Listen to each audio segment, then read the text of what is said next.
Nigerian military has made significant headway in its fight against insurgency, banditry and other crimes threatening the territorial integrity of the country.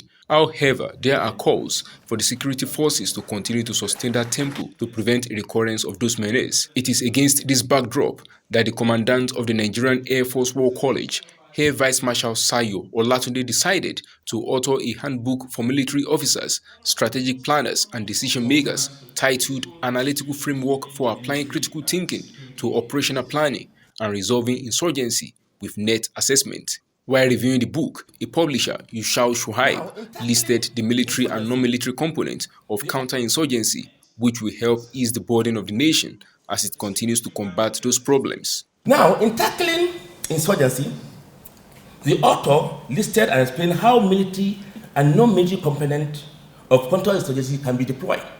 How? Of military component, this is what she said. She also listed them in this order. He also explained, elaborate on them.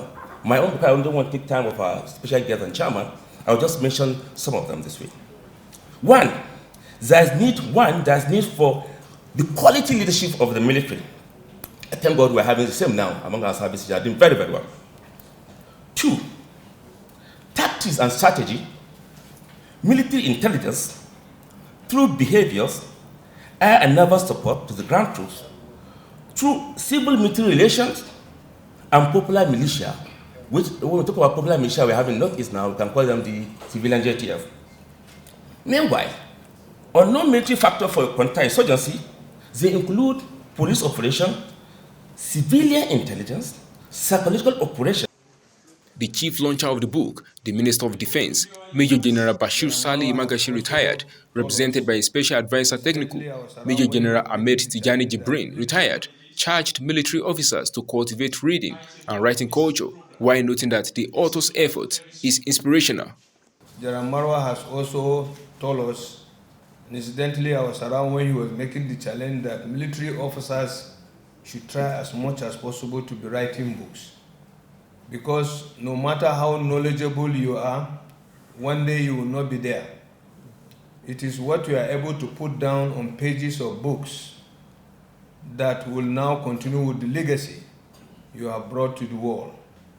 Though unfortunately we have poor reading culture, but I believe with inspiration from young writers like Sayo, I sincerely believe we will be compelled to read to see what is in this book, what has he been able to put down in all these voluminous pages. So probably out of curiosity and the need to improve our knowledge, we'll continue to improve on our habit of reading. I do not totally believe that they say if you want to hide something very important to a black man, you put it in a book.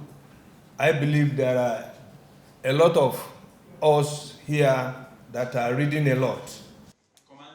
The chairman and chief executive officer, National Drug Law Enforcement Agency, Brigadier General Mohammed Buba Marwa, retired, reaffirmed the fact that the military has always been at the forefront of innovation and research, saying that important life sectors such as medicine and technology have been revolutionized by the military. The military has always been in the forefront of research.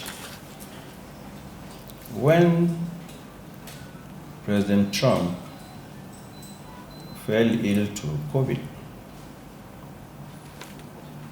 he was not taken to Johns Hopkins Hospital in Baltimore, which is next door, or to Mayo Clinic, or to the Cleveland Clinic, or any of those top clinics. Where was he taken to? Walter Reed Military Hospital. The same goes for technology, and indeed, even most of the early explorers had military backgrounds. And the question to be asked is, why has the military succeeded in these matters of discovery and innovations?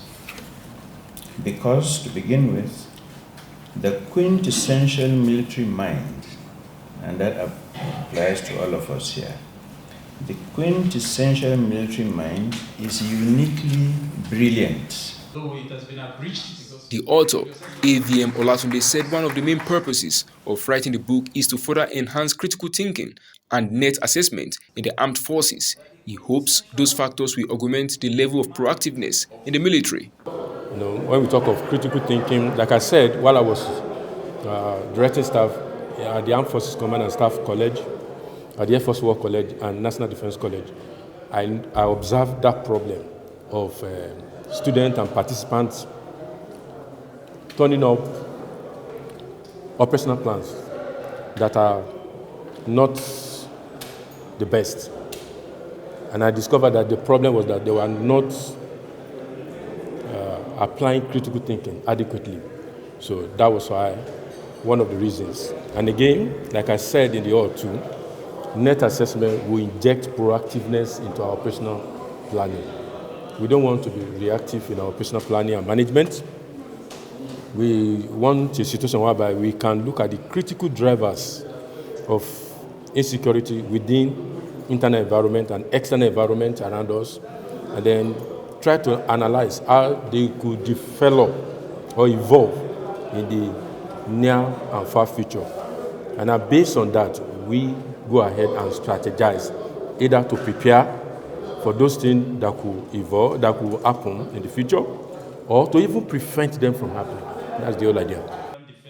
As Nigeria continues to re-strategize while fighting insurgency, banditry, and allied crimes, noble efforts from writers like AVM Olatunde could prove invaluable in the West African country's bid to quash those problems. In Abuja, Nigeria's capital, Abiodun Mohammed, Top Accolade News.